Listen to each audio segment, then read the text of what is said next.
अस्सलाम वालेकुम नाज़रीन, न्यूज़ स्पेशल से मैं हूं सलमान कियानी।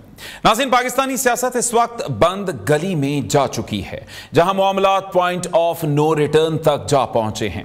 सेनेटर राना सनाउल्लाह ने जल्द तहरीक इंसाफ पाकिस्तान और तहरीक इंसाफ अडयाला बनने की पेश गोई कर दी है।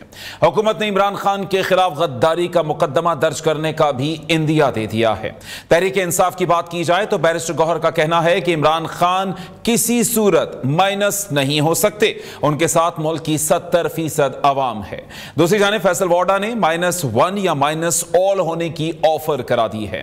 तहरीक इंसाफ वाज़े तौर पर दोबारा टकराव की जानिब बढ़ रही है। हुकूमत ने इल्जाम लगाया है कि तहरीक इंसाफ टकराव इसलिए बढ़ा रही है ताकि केसेस से बच सके। रेड लाइन क्रॉस करने के बाद तहरीक इंसाफ का मुस्तकबिल क्या होगा? क्या रियासत और Tehreek Insaf point of no return से यू टर्न ले सकते हैं? क्या इमरान खान पाकिस्तानी सियासत से माइनस हो सकेंगे? और क्या हुकूमत केपी में गवर्नर राज लगा सकेगी? सवालात बहुत से हैं। अपने मुअज़्ज़ज़ पैनल की जानिब बढ़ते हैं। हमारे पैनल में आज शामिल होंगे बैरिस्टर आमिर हसन साहब, रहनुमा पीपल्स पार्टी, उस्मा कारदार साहिबा, रहनुमा मुस्लिम लीग नून, अजहर सिद्दीक साहब, रहनुमा तहरीक इंसाफ, और कमर दिलशाद साहब, साबिक सेक्रेटरी इलेक्शन कमीशन। सबसे पहले गुफ्तगू करेंगे कमर दिलशाद साहब से। बहुत शुक्रिया सर आपके वक्त का। सर, क्या देखते हैं गवर्नर राज लगाने के लिए जो इस वक्त तमाम वो सूरतें बताई जा रही हैं, वो तमाम जो ज़रूरतें बताई जा रही हैं, क्या वो सब आपको पूरी होती हुई नजर आती हैं? क्या इस सूरत में गवर्नर राज की जानिब केपीके को ले जाया जा सकता है?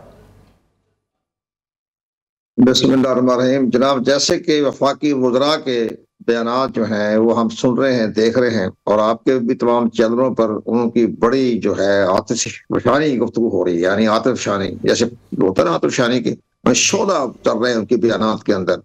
और वो ये कह रहे हैं कि वो इमरान खान, तमाम सूबाई गवर्नमेंट, पंजाब गवर्नमेंट भी कर रही है, सिंध गवर्नमेंट में अपना हिस्सा डाल रही है, वफाकी हुकूमत तो अपना जो है वो ज़ाहिर वफाक की नुमाइंदगी करनी होती है।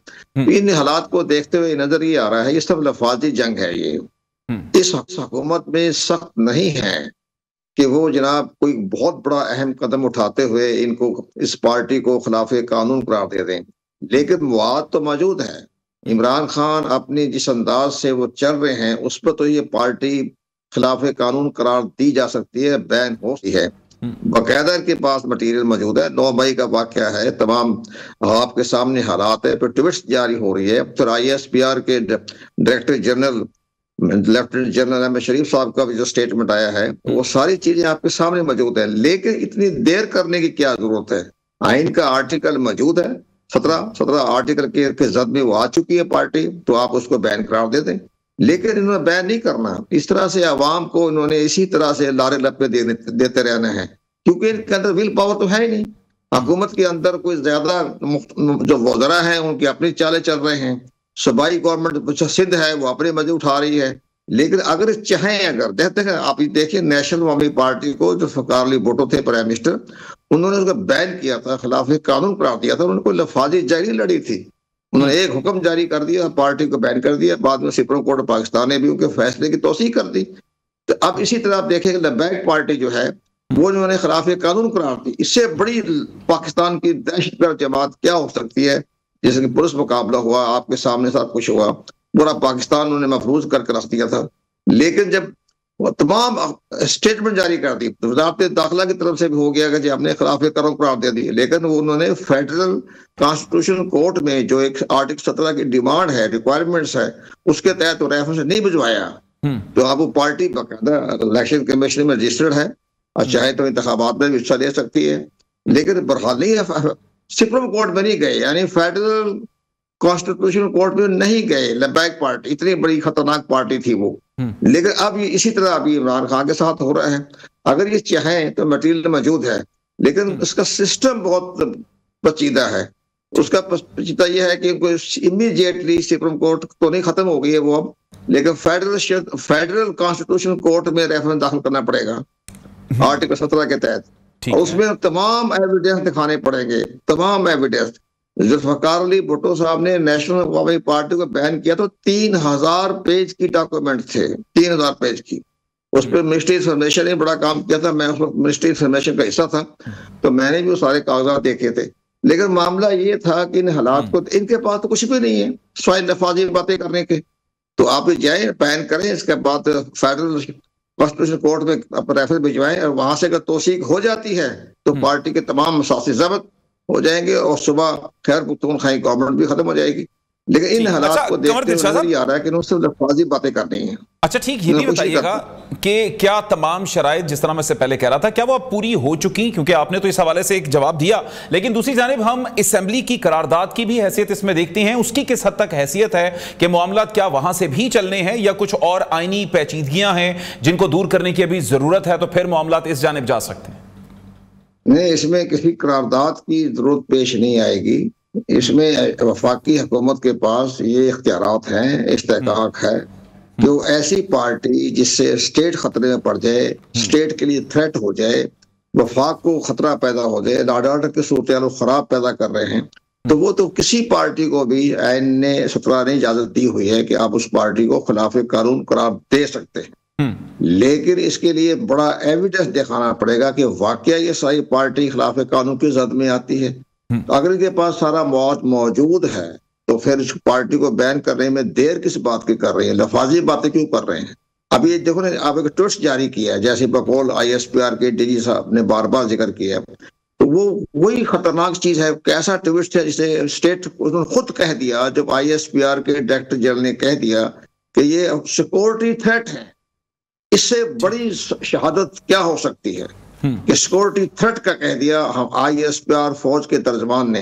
तो अब इसके बावजूद भी वफाकी हुकूमत अपने वो बैठ जाते हैं टीवी पे आकर मेकअप करके और अपने सूट अच्छा पहन के, राणा सदाबाद के बड़े सूट पहनते हैं, वो आके अपनी बातें करते हैं, हर प्रोग्राम में वो आते हैं, वो कोई बात काम की नहीं। अभी करना तो आप फैसला करें, आप किस तरह से कौम से मजाक उड़ा रहे हैं, आप करें, बैन करें इनको, आप फिर उसके असरात देखें, फिर उसके असरात भी देखें, आप उसके जो असरात पैदा होंगे वो तो उसका भी मुकाबला करें। जी, ये भी एक इम्पॉर्टेंट सवाल कि आप क्या देखते हैं कि इस हवाले से क्या ऐसे जो दूररस नताइज हैं कि जिसका फेस करना पड़ सकता है वफाकी हुकूमत को अगर वो इस जानिब जाती है, तो क्या क्या ऐसी चीजें? क्योंकि हमने जब PTI का मौक़िफ़ यहां पर देखते हैं, वो तो कहते हैं कि हम जो हैं वो इलेक्टेड गवर्नमेंट लेकर बैठे हुए हैं और हम तीसरी दफा इलेक्ट होकर आए हैं, हमें अगर घर भेजा जाता है तो मामला खराब होंगे जो वफाक से नहीं संभाले जाएंगे। तो क्या मामला की खराबी इस सिलसिले में हो सकती है?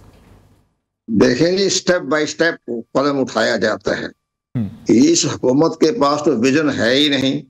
जब जुल्फ़िकार अली भुट्टो साहब ने नेशनल अवामी पार्टी को खिलाफ कानून करार दिया था तो सूबा सरहद और बलोचिस्तान में उनकी हुकूमतें खत्म कर दी थी। उनके कौमी असम्बली और सूबाई असम्बली के मेंबरान जो थे उनकी नेशनल खत्म कर दी थी, उनकी मेंबरशिप और उनकी रुकनीत खत्म कर दी थी। इसके बाद उन्होंने पार्टी बैन की थी। अब ये तो पहली बात है, स्टेप बाय स्टेप चलें। उसके बाद स्टेप बाय स्टेप चलने के बाद पहले आप सुबह जो है खैबर पख्तूनख्वा के बारे में फैसला करें, वहाँ गवर्नर राज नाफिज करना है, मुअत्तल करना है, क्या करना है। इसके बाद आपने अगला कदम उठाएं पार्टी को बैन करने का, ताकि उनके पास कोई सियासी ताकत ना रहे। अब उनके पास सियासी ताकत तो मौजूद है, जहाँ सियासी ताकत होगा अपना वो रिएक्शन तो देंगे, वो रिएक्शन देने, उस रिएक्शन का मुकाबला करने में इनमें सख्त है, वो तो मुझे तो नजर नहीं आ रही। उसका क्या होगा? मुल्क के अंदर इंतशार पैदा होगा, लॉ एंड ऑर्डर की सूरत खराब हो जाएगी। तो फिर जनाब फील्ड मार्शल सैयद आसिम मुनीर के पास ये पूरी ताकत है आइन के आर्टिकल 243 और 248 के तहत कि मुल्क में वो इमरजेंसी लगा दें। इमरजेंसी लगाने की पूरी ताकत उनके पास है। जैसे परवेज मुशर्रफ साहब ने जब देखा कि जस्टिस इफ्तिखार जो है हालात से आगे जा रहे हैं, स्टेट खतरे में पड़ गई है, वफाक खतरे में पड़ गया है, तो उन्होंने इमरजेंसी प्लस लगाई अपने आर्मी कोर कमांडर के मुशावरत से। उन्होंने as a general Pervez Musharraf लगाई थी अपने इमरजेंसी, अपने सदर पाकिस्तान की हैसियत से नहीं लगाई थी उन्होंने। तो वो भी अब इमरजेंसी लगा के सारे हालात को कंट्रोल कर लेंगे, देख लेंगे। ये तो इस लिहाज से बड़ा असर पड़ेगा कि उस सूबा खैबर पख्तूनख्वा में उनकी यूथ की सपोर्ट हासिल है उन्हें, उसका एक असर तो पड़ेगा। उसका मुकाबला करने के लिए भी ये फैसल कुंडी के पास ताकत नहीं है, ये वो कंट्रोल कर लेगा। वो उसका कंट्रोल करना तो फिर आर्मी आएगी बीच में, मुकद्दर हाकिम आएंगे। फील्ड मार्शल साहब जो है वह पाकिस्तान के मुहाफिज हैं। उन्होंने कहा कि मुझे अल्लाह ताला ने पाकिस्तान का मुहाफिज बना के भेजा है, तो फील्ड मार्शल जो है वो सामने आएंगे। इनके पास तो ताकत नहीं है, ये तो अपनी चालबाजियां करते रहते हैं। देखो ना, नोटिफिकेशन में 6-7 दिन लगा दी इन्होंने। अब इसका किसी ने पूछा किसी ने कि आपने 7 दिन क्यों लगा दिए? वो तो 28 29 तारीख को नोटिफिकेशन होना चाहिए था, खुद लंदन भाग गए। क्यों भागे लंदन आप? ये सारी बात आप खुद इनके अंदर विल पावर नहीं है। अब हमारे सामने बैठे जितने गवर्नमेंट के वफाकी वज़रा हैं, ये हमको सवाल पूछेंगे उनसे कि आपने ये 7 दिन किस तरह लगाए थे? आपने आप बहुत नियति आप कर रहे थे, आप नोटिफिकेशन नहीं करना चाहते थे आप। तो ये सारी बातें सामने आती है। इसी तरह ये इमरजेंसी के बारे में बात कर रहे हैं, इसी तरह ये खैबर पख्तूनख्वा गवर्नमेंट को खत्म करने के धमकियां दे रहे हैं। इनकी सब धमकियां ही हैं। इसके असल मामला यह है कि पार्टी बैन होने के नजदीक पहुंच चुकी है। पार्टी बैन हो सकती है, ये वफाकी हुकूमत का इस्तेकाक भी है, इख्तियारात भी है, लेकिन उसको अमल दरामद करने के लिए विल पावर नहीं है इनके पास। अमल दरामद करने के लिए भी विल पावर चाहिए। तो उस्मा कारदार साहिबा, बहुत एक लंबी चौड़ी चार्जशीट दे दी है कमर दिलशाद साहब ने हुकूमत के खिलाफ, और वो कहते हैं कि अगर विल हो तो फौरी की फौरी ये मामलात हो सकते हैं, लेकिन ना हो तो फिर मुश्किलात तो हैं, वो तो हुकूमत के लिए हैं, क्योंकि एक 70% आवाम जो है, जो PTI का दावा है कि आवाम उनके साथ हैं और किसी तौर पर बानी को माइनस नहीं किया जा सकता, तो मामला तो फिर सारे उनके फिर इसी साइड पर चलते नजर आते हैं। जी बिस्मिल्लाहिर्रहमानिर्रहीम। बहुत शुक्रिया सलमान, आपने मुझे इनवाइट किया। एक तो जो ये जोम है ना 70% लोग हमारे साथ हैं, खुदा के लिए ये जो है ना मिसपरसेप्शन, इसको दुरुस्त कर लें तो ज़्यादा बेहतर है। एक सोशल मीडिया की पार्टी है, तो सोशल मीडिया पे ही उबाल आता है और फिर झाग की तरह बैठ जाता है। 70% अगर होते तो ये 6 सीटें नेशनल असम्बली की और अभी जो 7 सीटें प्रोविंशियल असम्बली की इन्होंने हारी हैं, वो हरीपुर में तो अपने घर में ये 44,000 वोट से हार गए। तो ऐसे ना होता, कम से कम लोग इनके लिए निकलते। सारे इनके कैंप्स में उल्लू बोल रहे थे, खाली पड़े हुए थे, कोई बंदा परिंदा नहीं था वहाँ पे। तो ये तो इनके हालात हैं। देखिए, कमर दिलशाद साहब की मैं बहुत इज्जत करती हूँ, मैं इनको बहुत पुराना जानती हूँ, लेकिन ये सारा मलबा जो है वो वफाकी हुकूमत पे अगर ना ही डालें तो ज़्यादा अच्छा है। खुद ही इन्होंने अपनी मुँह से कहा कि जब जुल्फ़िकार अली भुट्टो ने बैन किया था मुजीबुर रहमान की पार्टी को, तो 3000 सफ़े की एविडेंस जो थी वो उन्होंने प्रोड्यूस की थी और फिर उसके बाद ये स्टेप उठाया था। देखिए, इस वक्त कोई दो राय नहीं है कि ये गद्दारी के ज़ुमरे में आ चुके हैं। आप यकीन करो कि जब आप दुश्मन के गोद में जाके बैठ जाएं, दुश्मन के बयानिए को बढ़ावा देना शुरू कर दें, दुश्मन के चैनल्स में बैठ के अपने ही रियासत को आप कमज़ोर करने की कोशिश करें, अपनी ही फ़ौज को पै दर पै आप कारी ज़रब लगाने की कोशिश करें, जहर उगलें अपने ही रियासत के, तो वो गद्दारी नहीं तो और क्या है। ठीक है, इस पे वही पाबंदी लगाने जा रहे हैं कि नहीं लगाने जा रहे? पाबंदी का जहाँ तक ताल्लुक है, ये देखें एक लीगल मैटर है। सबसे पहले जो बात अभी शुरू हुई है, जहाँ से एक तो DG ISPR की तो आ गई उनकी, तो ठीक है, बिल्कुल वो दुरुस्त फरमा रहे थे। ज़ेनी मरीज हैं जो अब सबको पता लग रहा है कि इनकी अपनी ज़ेनी हालत सही नहीं है, जिस तरीके से लोगों को ये मिसगाइड कर रहे हैं। तो पहली बात तो ये है गवर्नर राज की, जो कि आइन जिसकी इजाज़त देता है।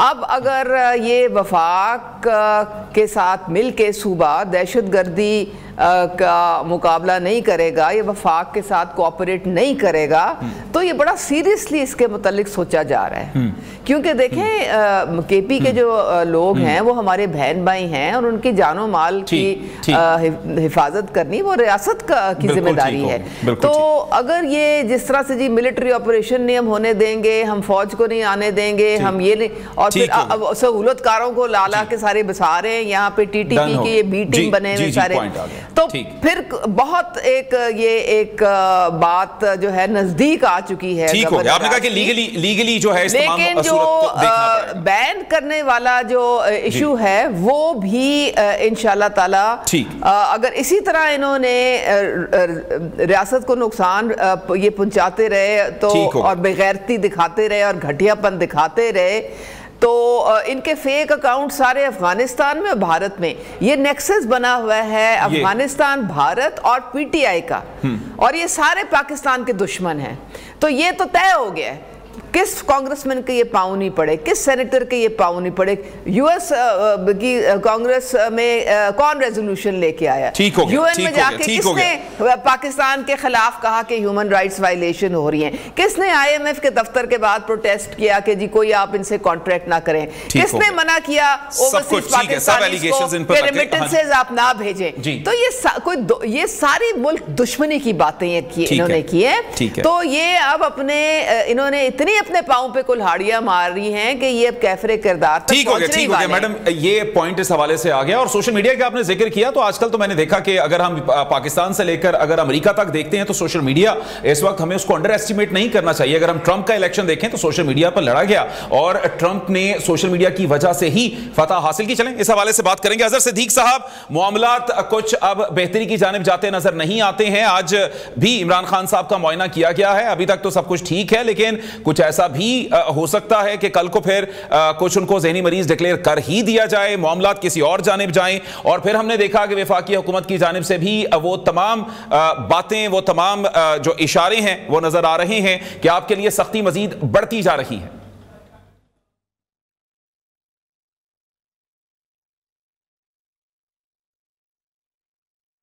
अजहर सिद्दीक साहब, अपना माइक ऑन कीजिएगा।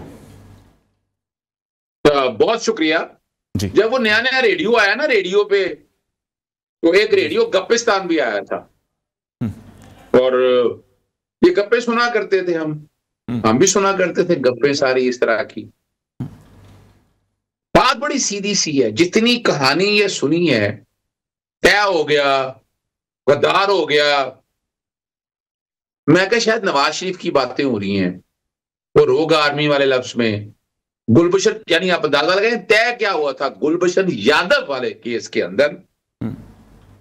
इंटरनेशनल कोर्ट ऑफ जस्टिस में बयान आज भी रिकॉर्ड का हिस्सा है। डॉन लीक्स की जब रिपोर्ट आई, उस रिपोर्ट में किन लोगों को निकाला गया, ये रिकॉर्ड का हिस्सा है। फिर नवाज शरीफ की जो इंडिया के अंदर बैठ के इंटरव्यू, इमरान खान का तो ऐसा कोई इंटरव्यू नहीं है जी, रिकॉर्ड पे कोई बता दे। अच्छा, कोई टीवी चैनल पे गया भी है, वो एआई साबित हो गया। कोई टीवी चैनल पे गया है तो क्या बताया, जो जुल्म हो रहा है ना इस मुल्क के अंदर, मिलने नहीं दिया जा रहा। अब उसमें बैनुल अक़वामी कवानीन है, यानी अगर वो किसी ने जाकर बात गलत क्या की, या तो बताया ना, अच्छा कोई झूठ बोला ना किसी ने वहां चैनल पे, तो national cyber crime investigation agency तो है ना यहाँ, उससे एक्शन ले लेते आप यार, वो देर लगती थी। लेकिन ये हवाई बातों पे, ये जो हवा में बातें चल रही हैं, जो आप देख रहे हैं गॉसिप्स, ये हेयर से, हमारी एविडेंस की जुबान में ही हेयर से कहलाता है। मैं तो एक चीज भी ऐसी नहीं देखी है, कमर दिलशाद साहब ने बड़े खूबसूरत तरीके से बता दिया। अच्छा, एक तो पार्टी किसी, यानी अगर पार्टी को बैन करना है तो आर्टिकल 17(2) को सामने रखकर अगर आप देखें तो तरीकाकार क्या था कि पहले फाकी हुकूमत ने फैसला करना था। अभी तक कोई फैसला तो नहीं आया, गॉसिप सुन रहे हैं, वो हम सुनते रहेंगे। हमने तो पहले बहुत सी बातें सुनी है ना, तो उसका तरीकाकार क्या, पहले सुप्रीम कोर्ट में जाता था, अब जाएगा वो फाकी आईनी अदालत में। तो जरा मतलब समझ लीजिएगा, आर्टिकल 17(2) में फाकी आईनी अदालत क्यों डाली है आपने आर्टिकल 63 एक फाकी आईनी अदालत सिर्फ आइन की अगर तशरीह करनी थी, इन्होंने अपना एक अदालती निजाम बना लिया, बना ले, कोई फर्क नहीं पड़ता। आज आपको नई मिसालें देख रहे हैं ना, जैसे तारक जहांगीरी को मैं हैरान हूं, हाईकोर्ट के जजों ने, हाईकोर्ट का पता नहीं कौन सी नई जूरिस्प्रूडेंस हम यहाँ देख रहे हैं जो इवॉल्व हो रही है।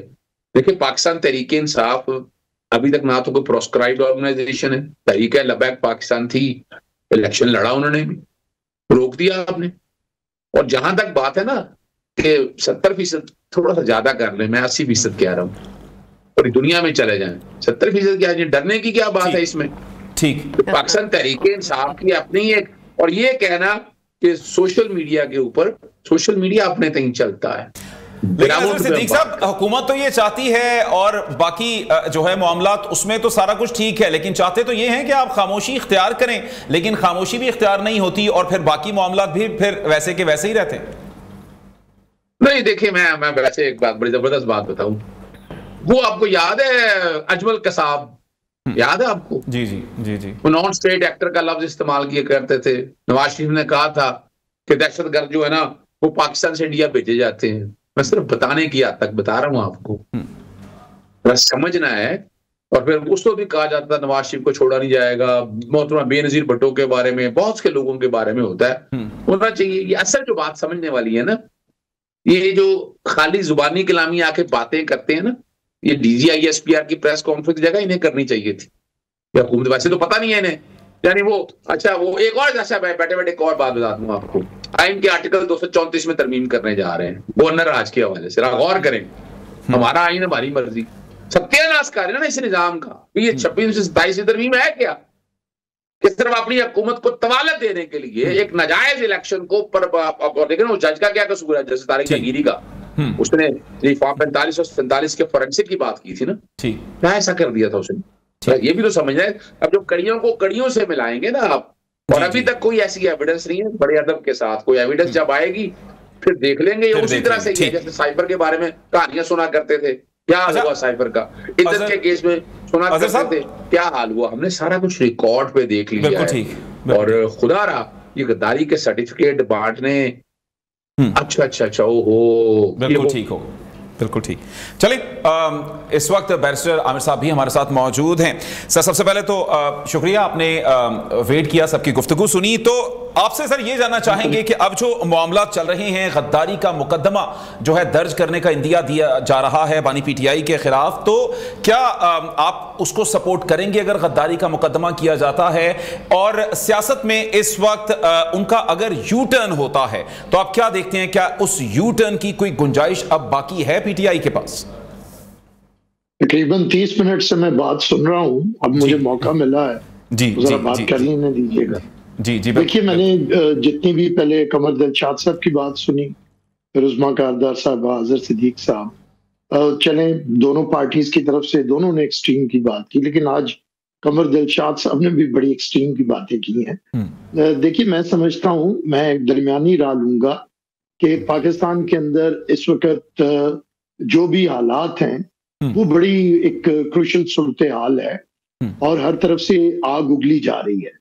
इस वक्त होशमंदी की बात करनी चाहिए। अगर PTI सियासी रवैया इख्तियार करे तो उसे सियासत की तरफ आना चाहिए, लेकिन ये जिम्मेदारी बनेगी PTI के जो सियासी लोग हैं, और आजकल हमारे ज्यादातर लीगल फ्रेटर्निटी के लोग PTI के ऊपर तमाम ओहदों के ऊपर मौजूद हैं या उसकी पॉलिटिक्स कर रहे हैं। तो मैं उनसे ये कहूंगा कि एक होशमंदी वाला अंदाज इख्तियार करने की कोशिश की जानी चाहिए, सियासी रास्ता इख्तियार करना चाहिए। और सियासी रास्ता इख्तियार करने का तरीकाकार ये है कि जहां से बात शुरू हुई, जिस ट्विटर अकाउंट से पाकिस्तान के इदारे के सरबराह के बारे में जो गलीज जुबान इस्तेमाल की गई, उस पर माजरत की जाए, उसे वापस लिया जाए। ये होगा पहला कदम। उसके बाद फिर हुकूमत को, मैं नहीं समझता कि हुकूमत को जल्दबाजी करनी चाहिए, अच्छे तरीके से सोच समझ के ये सारे मामला, किसी पॉलिटिकल पार्टी पे पाबंदी लगाना कोई ये आसान बात नहीं होती है, और किसी की हुकूमत खत्म कर देना और गवर्नर राज नाफिज कर देना, ये भी कोई आसान बात नहीं होती है। बड़ा सोच समझ के ये फैसले करने पड़ेंगे। उसके लिए तमाम पॉलिटिकल ऑप्शंस को एग्जॉस्ट करना पड़ेगा, फिर जाके ये इंतहाई इक़दाम हैं जो अगर PTI सियासी रास्ता इख्तियार नहीं करती तो फिर होगा। उसमें मैं PTI के लोगों से ये कहूंगा कि इनके पास ज्यादातर सूबों में और मरकज में अपोजिशन का रोल है, वहां पे ये अपोजिशन का रोल अदा करे।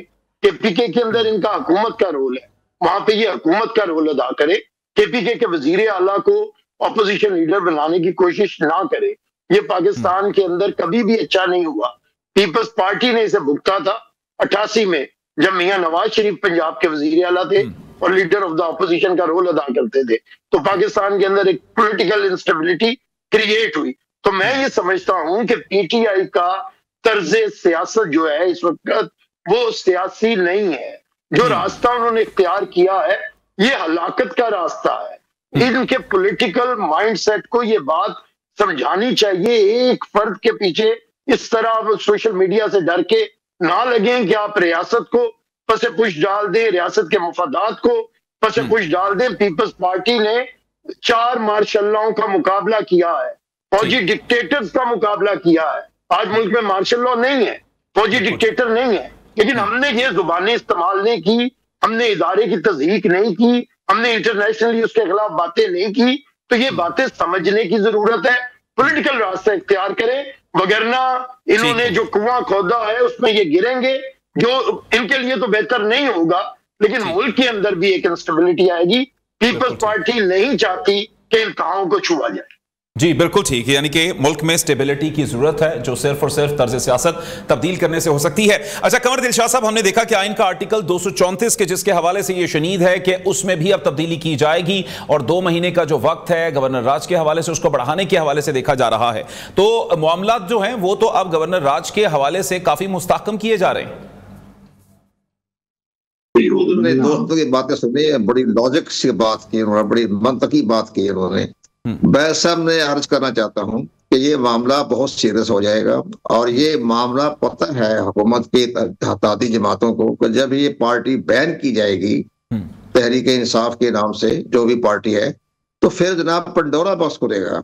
तो फिर की जो जमात है तहरीक इंसाफ, ये वकला की जमात है, इसमें तमाम वकला पाकिस्तान के इसके मेंबर हैं, बड़ी बड़ी अहम अहदों पर भी हैं, MNA भी है, सेनेटर भी हैं। तो वो उसके सुप्रीम कोर्ट पाकिस्तान तो नहीं सुनेगी, बहरहाल वो फेडरल कॉन्स्टिट्यूशन कोर्ट में केस जाएगा रेफरेंस के तौर पर, तो वो पेश करेंगे डॉन लीक्स। वो कहेंगे जनाब डॉन लीक्स से शुरू किया जाए। डॉन लीक्स में जनरल राहिल शरीफ क्या कहते थे और जनरल कमर जावेद बाजवा के जो उस टाइम के जमाने के थे अपने तर्जमान फौज के गालबन, यही अपने बाबर इफ्तिखार थे गालबन, तो उन्होंने भी उसके बारे में सख्त जो है ट्वीट जारी किए थे। वो भी बहुत अहम केस है। और चौधरी निसार अली खान ने जो कमेटी बनाई थी डॉन लीक्स के बारे में, जिसमें परवेज रशीद को फारिग कर दिया गया था और सेक्रेटरी इंफॉर्मेशन तहसीन को भी फारिग किया गया था, वो सारे केस सामने आएंगे। इसके साथ साथ जो इसके बाद नवाज शरीफ को जितनी भी ट्वीट है, जितनी स्पीचें हैं जिसमें उन्होंने कहा था कि भाई कारगिल इश्यू पर जनरल परवेज मुशर्रफ ने मेरी पीठ में छुरा घोंप दिया, मैं इसके बाद ये भी बयान दिया इलेक्शन के दौरान में 2013 के कि अगर मैं प्राइम मिनिस्टर बन गया तो मैं कारगिल कमीशन बनाऊंगा जिसमें chief of the Indian army जो है उसका मेंबर होगा। ये सारी बातें सामने आएंगी, ये ऐसा आसान काम नहीं है, तो ये पेश आने दें।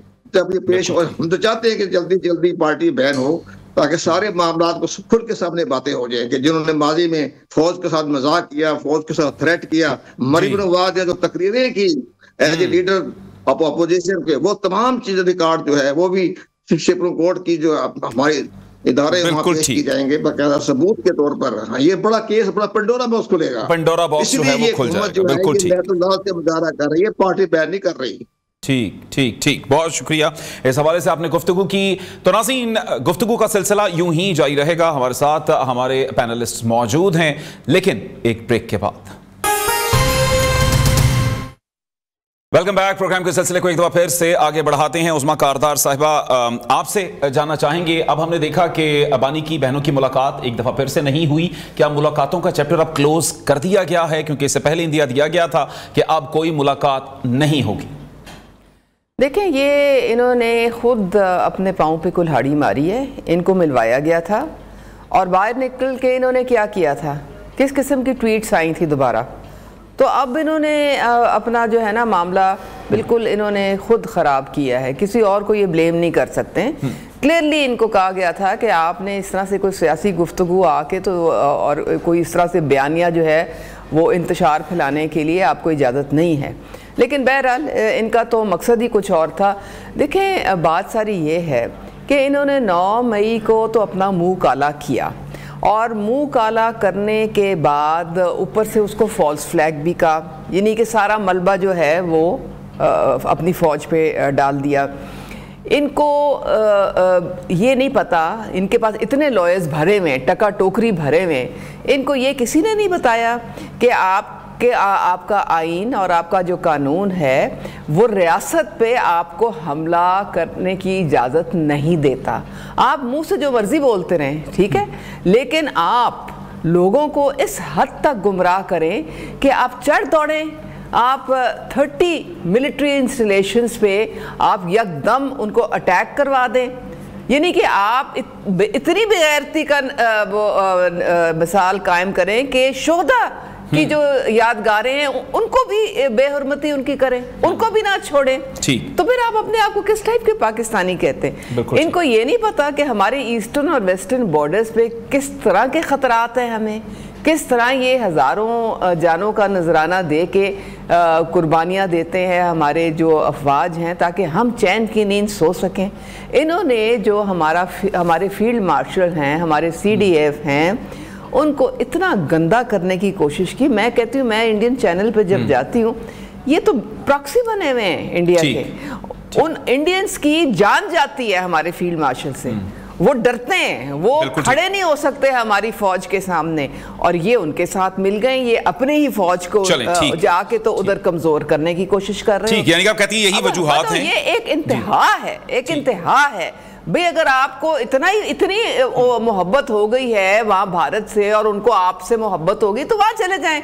आप फिर पाकिस्तान होने का दावा क्यों करते हैं? ठीक हो गया। अजहर सिद्दीक साहब, अभी जो हम बयान सुनते हैं बैरिस्टर गौहर साहब का, जी अजहर सिद्दीक कह रहे थे जी खान ने तो कभी कोई इंटरव्यू नहीं दिया, जरा बहनों के जाके इंटरव्यू, वो नौरीन का इंटरव्यू, और जो उसने यूरोपियन जाके चैनल को इंटरव्यू दिया, शर्म से डूब मरना चाहिए, चुल्लू भर पानी में डूब मरना चाहिए। अच्छा जी, अजहर सिद्दीक साहब जी, शर्म से डूब के मर गया है ना, शहबाज शरीफ भी मर गया है, पता नहीं कितने मरा है वो। खुदा आप मेहरबानी करें ना, आपके पास कुछ कहने सुनने को कुछ नहीं बचा। आपको किसी ने जाके अपने मुल्क को नहीं बेचा, तो आप होंगे आदिल राजा टाइप के लोग, शहबाज गिल टाइप के लोग, सारे डॉलर कमा रहे हैं।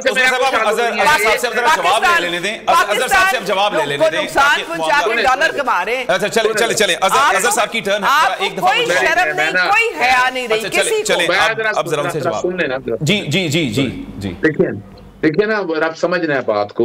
मोदी का जो यार है गद्दार है सर, वो तो हमें नजर आ रहा है, वो तो हमें अभी नजर आ रहा है, जो आप लोग हरकतें कर रहे हैं। उस्मान साहब, हमको जरा नजर आ रहा है इस वक्त। मोदी का जो यार रहा है या है, लानत है उसके ऊपर। और बोल रहे हैं आप, चुप कर जाए ना, चुप कर जाए। आपने रिकॉर्ड तोड़ दिए, ये किसको बिठा लिया आपने यार, तमीज नहीं है इसको यार, काबिल नहीं रहे अब। वो बीबी चुप कर जाए। अजहर साहब का पॉइंट, अजहर साहब का एक दफा पॉइंट सुन ले मुकम्मल तौर पर। आपने हाँ जी उस्मान साहब, आपके आप दे दीजिएगा जब। जी अजहर साहब, आप बताइएगा। अच्छा सुनिएगा, देखिए मैं आपके चैनल पे वाह तो कह रहा हूं, मोदी का जो जार है वो लानत है उसके ऊपर, 1000 बार लानत है, माजी में भी फ्यूचर में भी।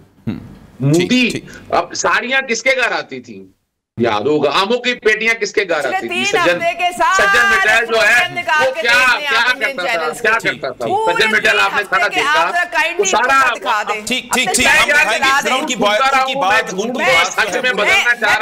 उनकी बात पूरी हो लेने दें, उसके बाद फिर बात सुने। एक रात अपनी आपको झूठ के अलावा आता क्या है? बात पूरी हो जाए। जी अजहर साहब, यार कमाल है यार। मेरी एक बात सुने, मैं इस तरह गॉसिप्स नहीं छोड़ता जी, मैं वो बातें हैं जो तो आप झूठ बोलना बंद कर देना। आपके सामने आपने झूठ की जो फैक्ट्रियां लगाई हुई हैं बंद कर दें, मुझे गॉसिप गप्पे मारने करना बंद कर दें। मुझे नहीं आती ना, सुन लेना, देख लिया कि आप कहां खड़े हैं और किसके साथ खड़े हैं। आपको घर में आपका वो अब्दुल समद याकूब बैठ के क्या खराफात बोलता है जाके अपने इंडिया चैनल पे। जरा एक दफा सुन ले उनकी बात, उनका पॉइंट पूरा हो जाए। टाइम थोड़ा अपने इदारों के साथ खड़े हैं, हम अपनी अफवाज के साथ खड़े हैं, हम अपने फील्ड मार्शल के साथ खड़े हैं। उन्होंने हमारा सर फख्र से बुलंद किया है पूरी दुनिया में, पूरी दुनिया में हमारी साथ बनाई है। झूठों पे तो शर्म नहीं आती है। अच्छा उसमें से वक्त इंतहाई कलील है, जरा एक उनका पॉइंट आ जाए। और ये अपने ही मुल्क को करने की कोशिश कर रहे हैं। चुप करें ना, एक मिनट पॉइंट आ जाए, उनको पूरा कर लेने के बाद। टाइम बड़ा महदूद सा है, कम है वक्त। जी अजहर साहब बोलिएगा। जगह ढूंढा करती थी, जगह को बोलने के लिए जगह दे दे। अजहर साहब संभाल के बात करें। ठीक, सवाए गद्दारी के और जुमला कौन सा निकलता है? जाके यार गोद में बैठ गए यार, आप लोग, चुप कराओ यार, अपनी दुश्मन की चले गोद में जाके आप बैठ गए। इस तरह से ना प्रोग्राम नहीं जाली होगा, अकाउंट से ला रहे प्रोग्राम नहीं होगा इस तरह से। अफगानिस्तान एक से मिनट, और सारे इंडिया से आपके जाली अकाउंट चल रहे हैं। अच्छा उस्मान साहब जरा थोड़ी देर के लिए प्लीज बात कंप्लीट कर लें, प्रोग्राम खान को फांसी दे दी है, खान को तख्तादार पे लटका दिया है, खान को कत्ल कर दिया है जी। दुनिया जहान का झूठ आप लोग बोलते हैं। अब एक ब्रेक ले लेते हैं नाज़रीन, यहां पर एक छोटी सी ब्रेक और उसके बाद फिर प्रोग्राम का सिलसिला जारी रखेंगे। वेलकम बैक नाज़रीन। इससे पहले हम गुफ्तगू कर रहे थे अजहर सिद्दीक साहब से। अजहर सिद्दीक साहब बस क्विकली अपना पॉइंट दे दीजिएगा ताकि आपको आपके बाद जो है बैरिस्टर साहब बड़े जो है यहां पर मौजूद हैं काफी टाइम से, फिर उनको टाइम दिया जाए। सर आप जरा क्विकली अपना पॉइंट दे दीजिए। देखिए मैं ना यानी 9 मई से ढेर पहले अगर चले जाएं तहरीक अदब, देखिए पीपल्स पार्टी की एक मैं तारीफ करता हूँ, बहुत हजार इख्तलाफ रहता है बैरिस्टर आमिर हसन से, लेकिन यार वो लॉजिकली गुफ्तगू करनी चाहिए हकायक के ऊपर जमहूरी तरीके से। यानी मिसाल के तौर पर 9 मई से बाद की बात, मैं तो 9 मई से पहले की बातें आपके सामने रख देता हूँ। 9 मई से पहले ये सारा कुछ हुआ ना, अपना सिंबल लेना, 90 दिन में इलेक्शन ना होना, ये सारी चीजें, और जो कुछ यानी जलसे जुलूस उस वक्त से नहीं होने दिए जा रहे थे। यानी हमारी यादाश्त कमजोर है। हम आपको चाहिए कि जमहूरी रवायात को आगे बढ़ाएं, जमहूरियत को आगे लेकर जाएं, हर एक को स्पेस मिलनी चाहिए ना। पाकिस्तान तहरीक इंसाफ को स्पेस मिली, आज कह रहे हैं कि भाई अभी तक कोई स्पेस, आप अंदाजा लगाएं कि जिस मुल्क में उसके लीडर से यानी एक कैदी से मुलाकात ना हो सक रही हो, यानी वो क्या रह जाता है वहां पर, आपकी पोजीशनिंग क्या रह जाती है, जहां ह्यूमन राइट्स की वायलेशन। अच्छा वहां पे देखिए अगर जोड़ा जाता है इसराइल के साथ, हमारा इसराइल के साथ अगर ताल्लुक होता तो इमरान खान आज जेल में होता। अगर यूएन ने वर्किंग पेपर आर्बिट डिटेंशन पे दिया है तो वो भाई वो मुहज्जब कौमें है, वो ये समझती हैं कि बुनियादी हकूक की आपके राइट्स, फंडामेंटल राइट्स अगर मुतासर होती हैं, universal declaration of human right या ICCPR, वो खुल के बात करते हैं। और अभी भी बात सुनिएगा, अब वजह क्या है, इनका बयानिया पूरी दुनिया में चल रहा है, नहीं चल रहा। वो चल किसका रहा बयानिया कि हम कोशिश करते हैं बुनियादी हकूक और आइन और कानून की पासदारी की बात, और हम करते रहेंगे। जी बिल्कुल ठीक हो गया, आपका पॉइंट आ गया इस हवाले से। चुप करके देखे ना, ये सिर्फ मौका दें इमरान खान को, देखे इमरान खान को मिलने का मौका दे, इमरान खान आके देखे। अभी क्या वजह है, जब आप रोक रहे हैं, आप जबरदस्ती रोक रहे हैं, जब नहीं होगा तो फिर यही हाल होगा ना। बिल्कुल ठीक, आपका पॉइंट आ गया जी अजहर साहब, बिल्कुल ठीक हो गया, बिल्कुल ठीक हो गया। अच्छा बैरिस्टर साहब, अभी आपने ये गुफ्तगू अजहर सिद्दीक साहब की भी सुनी, उनका ये कहना था स्पेस कम हो रही है, मामला तो उनके लिए जो है वो पॉजिटिव नहीं है, और ये सब कुछ वो कहते हैं 9 मई से पहले होना शुरू हुआ था। और फिर आपने गर्मा गर्मी भी देखी, जो यहाँ पे गर्मा गर्मी थी यही हमें तमाम जो लेवल्स हैं इस वक्त हुकूमत के, ऑपोजिशन के, वहां पर भी नजर आती है। तो मामला तो बेहतरी की जानिब नहीं। देखिए PTI के लिए मुश्किलात हैं, ये तो नहीं है कि मुश्किलात नहीं है।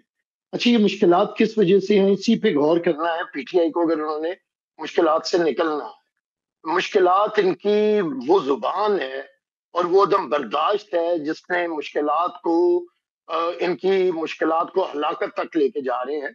ये मैं इन्हें दोस्ताना और मुखलिसाना बात कह रहा हूँ। देखिए पाकिस्तान के अंदर हमने सियासत, पीपल्स पार्टी से मुश्किल सियासत किसी ने नहीं की। हमारे बानी चेयरमैन को 50 साल की उम्र में शहीद कर दिया गया, हमने मुल्क जलाया नहीं, जुबान नहीं बोली, आगे बढ़े। उसके बाद मोहतरमा बेनजीर भुट्टो को मुशर्रफ के दौर के अंदर हमारी पार्टी पे पाबंदी लगाई गई, मोहतरमा को पीछे, बीबी ने मखदूम अमीन फहीम को आगे किया, तकरीबन 7-8 साल के लिए पाकिस्तान पीपल्स पार्टी पार्लियामेंटेरियंस बना दी और अपने साथियों पे एतमाद करके उन्हें सियासत करने दी। उसके बाद बीबी को शहीद कर दिया गया, जरदारी साहब ने जलते मुल्क में पाकिस्तान खपे का नारा लगाया। तो क्या ये PTI के आगे इतनी बड़ी मिसालें मौजूद नहीं है कि एक बिल्कुल बनता है क्रेडिट की वजह से ये पाकिस्तान को कोने पे लगाना चाह रहे हैं। मैं बार बार कहता हूं कि खुदा के लिए होशमंदी कीजिए, सियासी अंदाज इख्तियार कीजिए।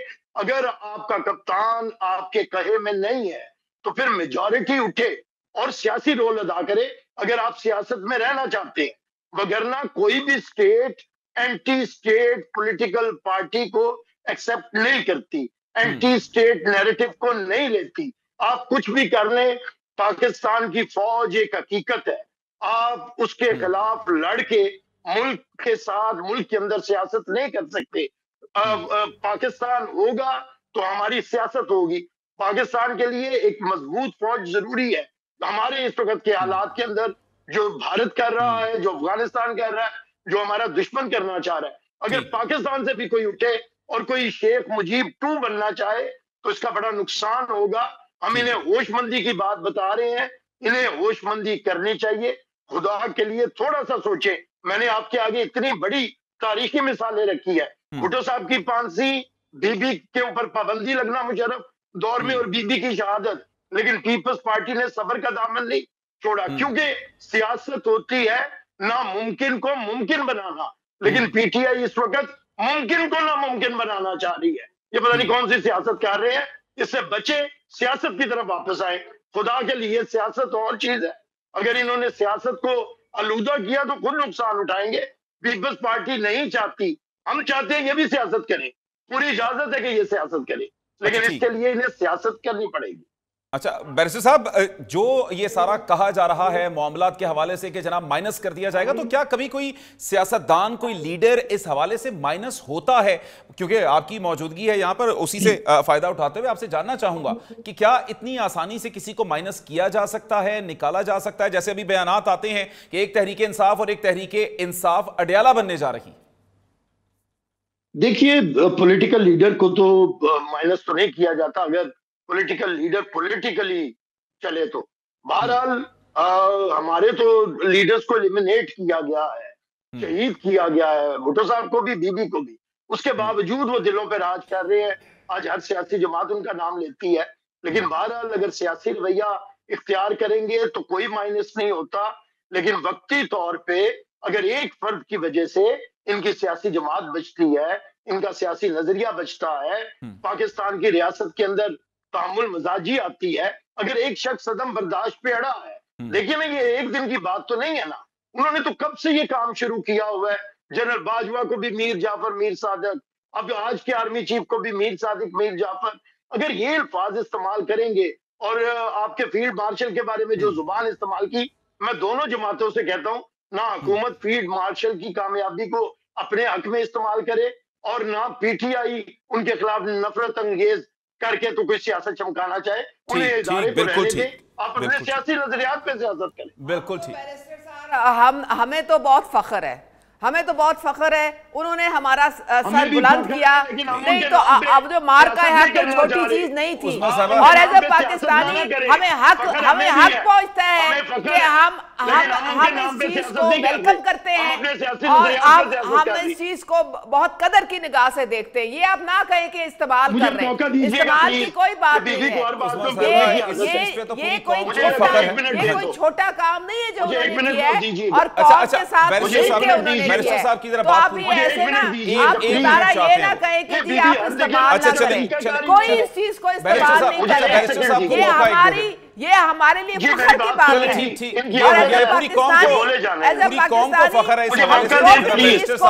करते हैं और इसको अप्रिशिएट भी करेंगे।